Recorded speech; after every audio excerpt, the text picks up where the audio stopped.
channel ko. Magluluto ako ngayon ng seafood curry. Ito yung mga sangkap na gagamitin natin.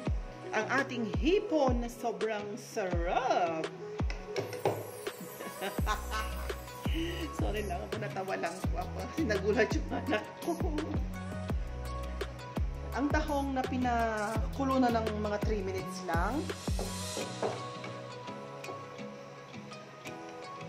Ang ating siling haba na dinamihan ko na kasi masarap nga ang siling haba sa gata. Curry, 10 piso lang. Bawang sibuyas. At syempre, ang ating pampalinamnam na gata. Hindi po natin lalagay lahat yan ha. Konti lang po. Pero kung gusto natin ilagay lahat yan, pwede naman. Kaso lang tatansyain natin, baka mamaya maging soup po itong niluluto natin. Kaya, titingnan natin kung anong magagawa natin. Ngayon po ang gagawin natin, igigisa na natin ang ating curry seafood. Lalagay tayo ng oil.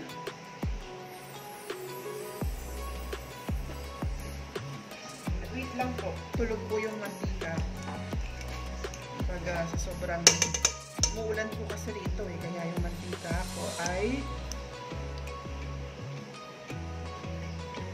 ko ay coconut oil. Coconut oil.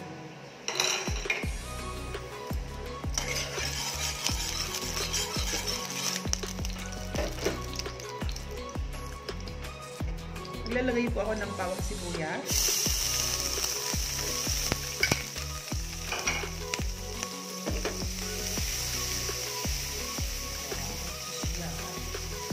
Ganyan po.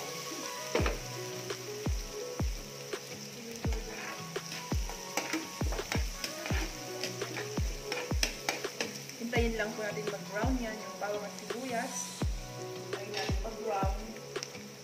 Ay, susunod na pala natin. Nasabay na po pala natin ang ating siling haba para po may aroma o bango tayong nahahamoy.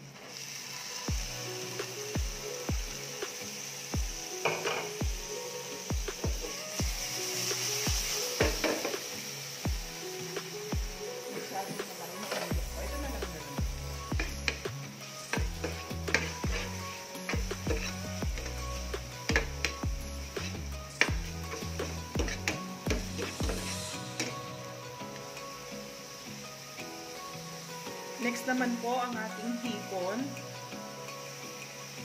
Isa-isain natin yan kasi po ang hipon may tubig yan.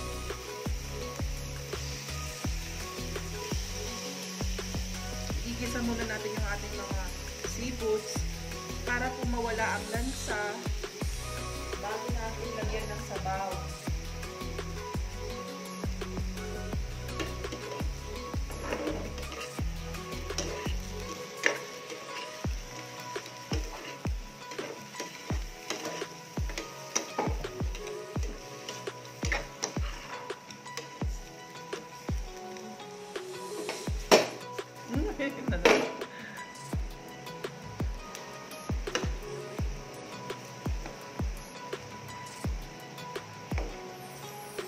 Ihintayin nating mamula ang ating hipon.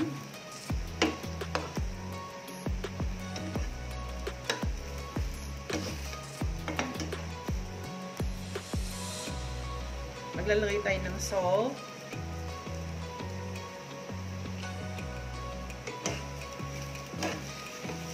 Naluhin natin. Haluhin po natin. Ang bango-bango na po niya.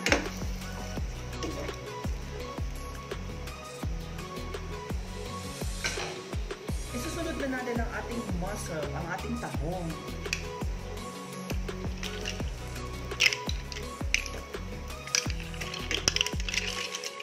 Yun, puno na ang kawali natin. Puno na po ang ating kawali.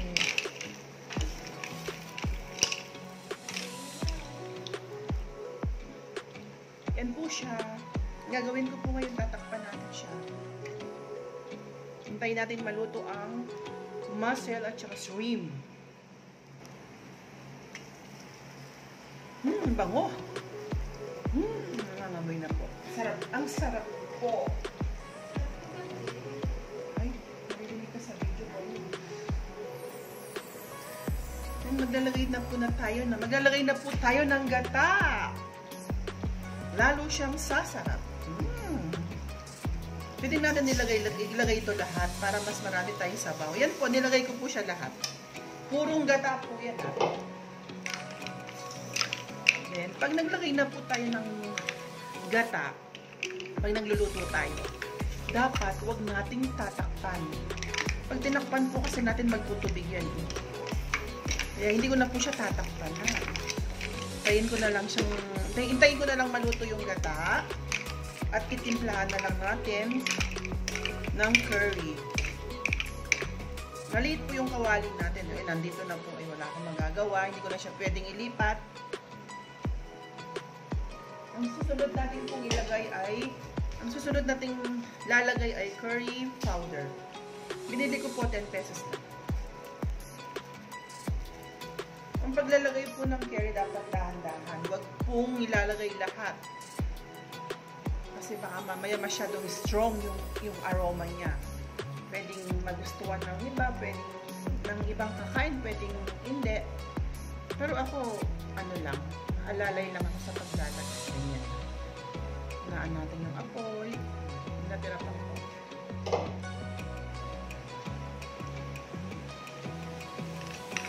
Naaluin natin. Dahan-dahan lang po, baka masira yung mga mahipon.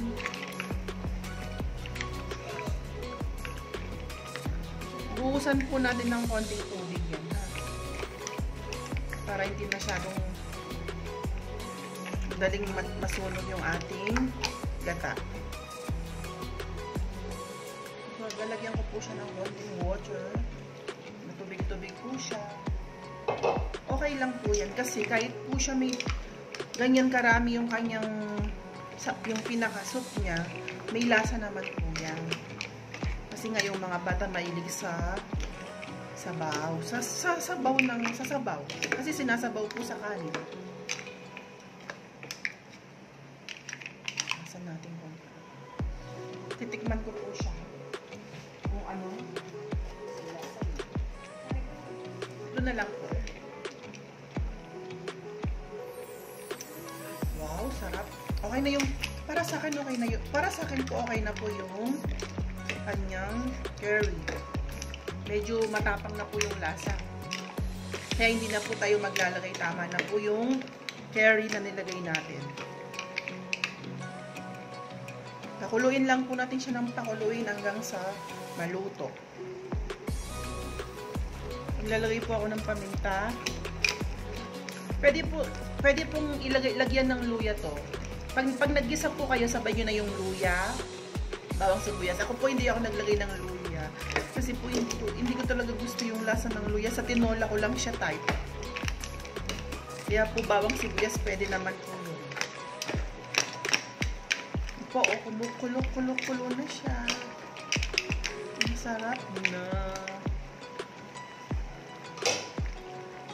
Lalagay ko po sa ibabaw ang mga ipon. Kasi nga po yung para yung shell naman ang mas maluto na, mas sumipsip ng gata.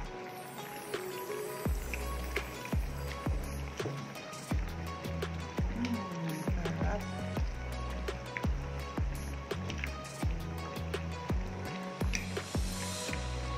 Masyado lang po siyang malinamnam kasi nga marami tayong nilagay na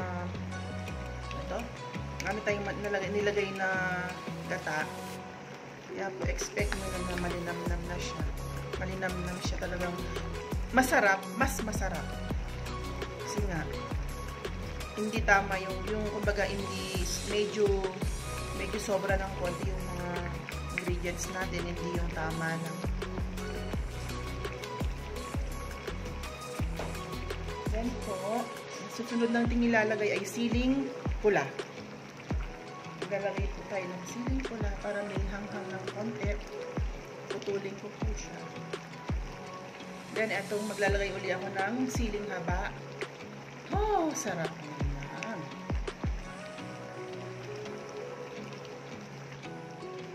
Abang iniintay po natin ma-dissolve yung kanyang pinakagata, balik ta rin po natin yung mga seafoods natin para po lahat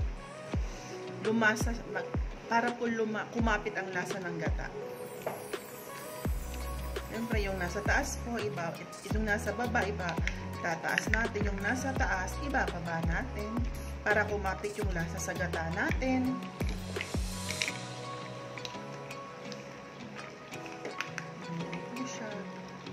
Kasi okay lang naman po yung lalagyan natin. Kasi po, ang seafoods, katulad nito, hindi siya pwedeng halo ng halo kasi matatanggal yung mga ulo.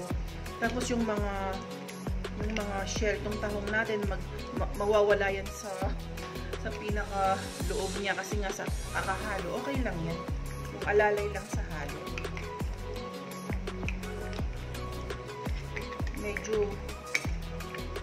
Medyo malabnaw pa po ang sabaw niya. Konting lapot lang. Palalaputin lang po natin ng konti. Tapos okay na, luto na siya.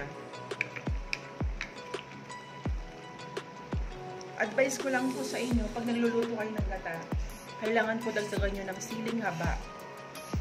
Halimbawa po, pag ang gata nyo po ay 1/2 kilo, pwede kayong bumili ng ang binili ko po kasing siling haba ay 10 pesos, marami na po. Mura po kasi ang siling haba ngayon. Basta po pag 1/2 kilo siguro mga 10 pieces or 15 pieces. Ang gagawin po natin ay ihiwain natin siya sa gitna, then tatanggalin natin yung buto, tapos uugasan po natin siya uugasan natin sa tubig, or kung pwede ibabad natin ng konti para mawala yung sobrang hanghang niya. Kasi ang sarap po kasi ng gata at saka sili pag nag-combine sila. Talaga pong mararamdaman nyo yung medyo malinamnam na mahanghang. Ganun po yung mararamdaman nyo. Kaya isa po yan sa natutunan ko. Kasi po dati kasi lagi ako nagluluto ng crab po. Mas maganda pa rin po pala kung may kasama siyang spring onion. Yan. Okay din po sa gata yun. Pwede po silang pagsasamahin yung spring onion, siling haba, tsaka gata. Yan po ang good combination. Yan po kahit po sa seafood, kahit sahan, kahit any gata nyo, basta yun pong tatlong yun, okay silang magsama-sama. Talagang sasarap ang lulutuin nyo, kung ano man yan, seafood man yan, or baboy, or ano man. Okay na po siya, luto na siya, para sa akin.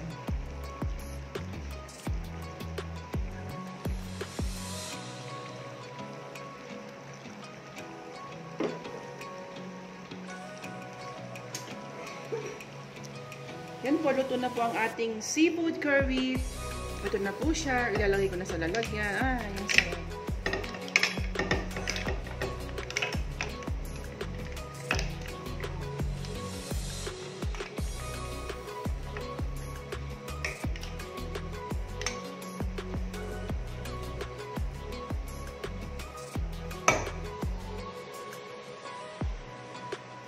Yan guys, okay na yung ating seafood curry. Ang sarap po niya, promise. Sana po may na-share na naman ako sa inyo. Don't forget po to like, comment, subscribe sa YouTube channel ko para ma-notify kayo sa mga susunod kong video at ma-share ko sa inyo. Goodbye po at